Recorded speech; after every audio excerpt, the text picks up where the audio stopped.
Hi everyone, it's Mrs. Grodnick here, and I am going to read one of the poems for your task today. But before I do, if you didn't get a chance to look at the background of this poet, Gwendolyn Brooks, here is a little bit of what you need to know. So she was born in Topeka, Kansas, but she spent most of her life in Chicago. And most of her poetry was based around this Bronzeville neighborhood of Chicago that she lived in.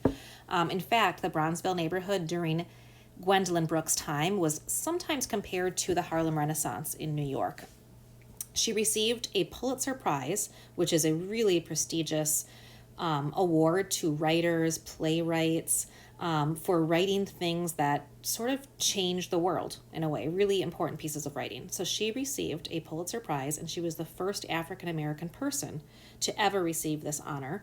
And she received it for her book of poems entitled Annie Allen in 1950. And that book is a very well-known book of poems. It centers around a little girl named Annie and 3 stages of her kind of growing into womanhood. At age 68, Brooks was the first Black woman appointed to consult in poetry for the Library of Congress.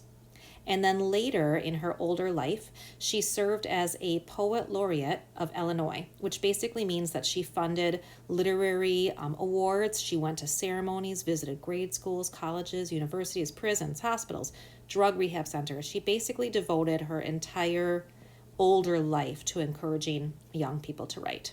She loved it that much. So here is the poem for today. It is entitled Puzzlement.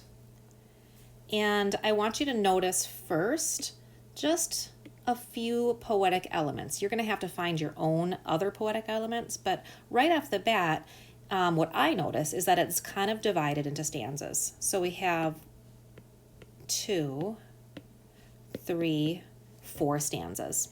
And that alone, just looking at it, lets me know that it's a poem and not prose, just the way that it's organized. There are lots of other elements to this poem that prove that it's a poem, but also add kind of some really nice emotion to it, and you're going to find those on your own after I'm done reading it. Here we go. Puzzlement by Gwendolyn Brooks. I, partly Nigerian. I, partly Puerto Rican. I have a Nigerian father, a Puerto Rican mother. I am packed in a skin that is tan. I, too, have a heart on fire. I, too, want to be proud. I, too, want to be something and proud. I want to shout, I'm a tan. Okay, there it is. Read it again on your own. Follow the next steps in your HyperDoc task and enjoy. Talk to you soon.